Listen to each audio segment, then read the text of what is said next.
कभी कभार हक पर होने के बावजूद हमें खामोश रहना पड़ता है। इसलिए नहीं कि हम डरते हैं, इसलिए कि हमें रिश्ते बहस से ज़्यादा प्यारे होते हैं। ज़बानों के पीछे मत चलो।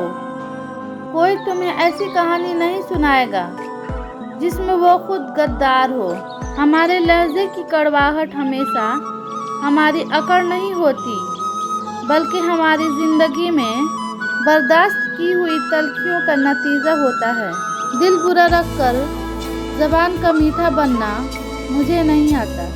जैसे इज्जत दी है दिल से दी है, जिसे छोड़ा है दिल से छोड़ा है।